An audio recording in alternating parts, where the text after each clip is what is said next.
So today we're officially going to talk about pest management. Because I recently found thrips on my philodendron UPI.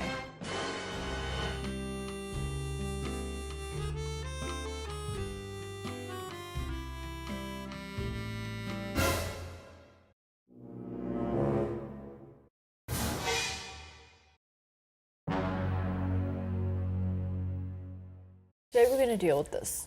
Philodendron UPI. This is actually my second one. My first one I killed, but second time's the charm. And I didn't make the mistake of chopping this one up before winter, which helped. Chapter 1, my beef with pesticides. So in terms of pest management, I started with what everyone starts with, neem oil. The neem oil I was repeatedly having to respray and it was having no long-term effects. And also I didn't like the smell. Neem oil worked, I would say, in the beginning, especially because my collection was so small back then. But at some point it just wasn't cutting it. Reluctantly, I ended up moving on to something stronger. I eventually dealt with my first full-on bitomite infestation, and I thought I need to use an actual pesticide for this because the neem oil isn't gonna make a dent in this situation. So I did that. So at one point in time, Rosecare Plus was my go-to. Wasn't a long period of time. It stopped being available soon after. So my issue with the Rosecare Plus, it worked like a bomb, but also it wouldn't prevent future infestations along the line. With plants, you can't really prevent pests 100%, they'll always come back.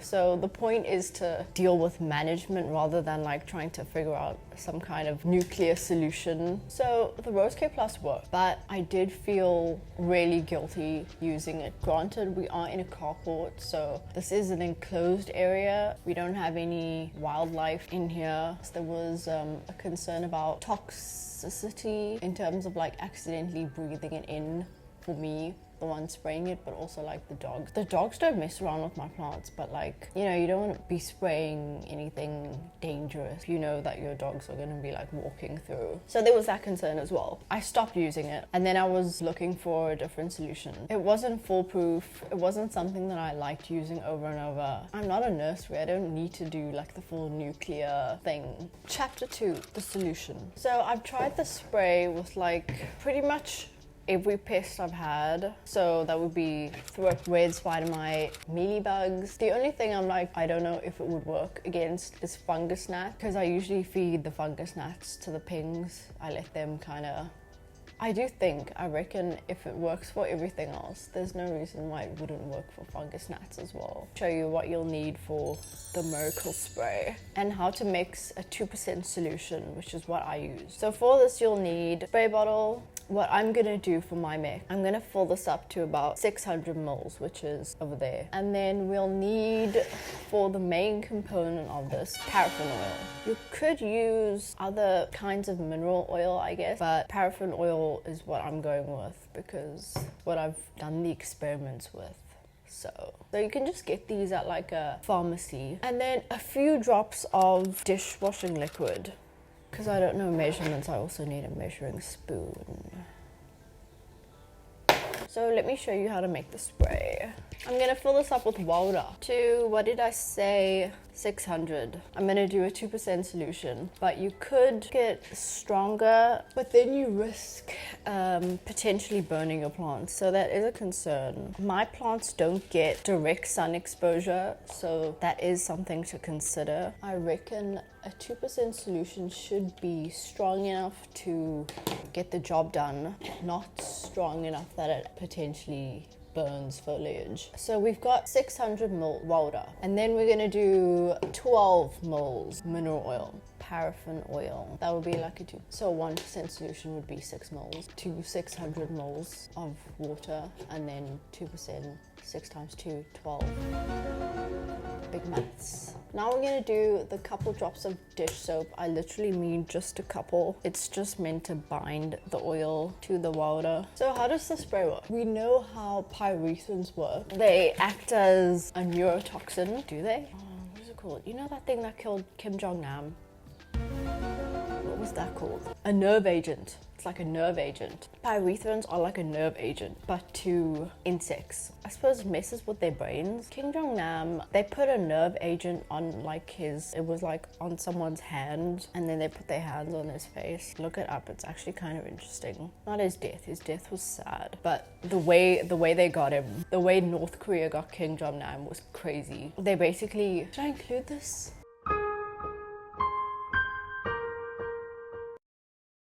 They basically got these two women in, I think they were from like Vietnam or one of the other Nams, and then they convinced them that they were on like a prank show, and they were like, okay, go after that guy, we're gonna put baby oil on your hands. But it wasn't baby oil, it was the nerve agent. And then they go up behind King Jong-nam, you know, like put their hands on his face, and the prank was supposed to be like, oh, there's baby oil on your face now, but then King Jong-nam died because it wasn't baby oil, it was a nerve agent. So that was crazy. And then those women got put into jail, even though they had no idea what they were doing. But like technically they killed someone. They killed Kim Jong-un's half-brother. I don't know if they actually got put to death, but you know, murder in East Asia, punishable by death a lot of the time. So that was that story. That's how pyrethrins work. It's not good stuff. The oil, what this basically does is it just smothers, blocking the spiracles on insects. Spiracles are where they breathe from. Do you see how this one leaf looks kind of shitty?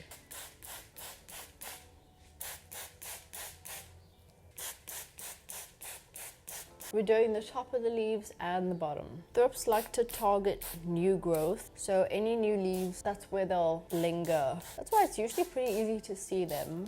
It's not like a sneaky one like spider mites. Spider mites, by the time you've got like a full-on infestation, I mean, you'll see the damage, but like before you see the damage, they'll be there. Spray this.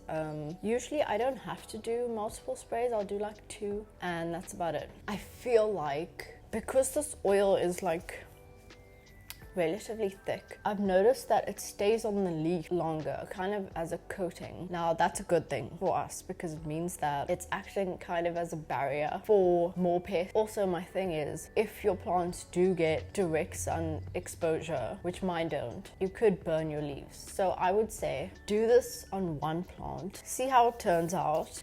If it does get burned, then you know, but I wouldn't suggest spraying everything all in one and then suddenly everything gets burned. I reckon you could use neem oil for this. That's what I used to use, as I said. Feel like neem oil is a little bit thinner. I don't know that as a fact, I'm just going off vibes. I feel like neem oil doesn't stay on the leaf as long. With pesticides, repeated use of the same one can lead to the pest building up a resistance. For example, spider mites. Spider mites will build up a resistance to certain miticides, which is why they're not commonly available to us. That's my understanding, at least. You can be eco-friendly with it and also find something that works. I was a neem girl for a long time because I just was afraid of pesticides. I wasn't keen on going that route at all, and then I had my first outbreak and I was like, okay, the collection is much bigger than it was before, and some of these plants are kind of expensive, so I don't want to lose them.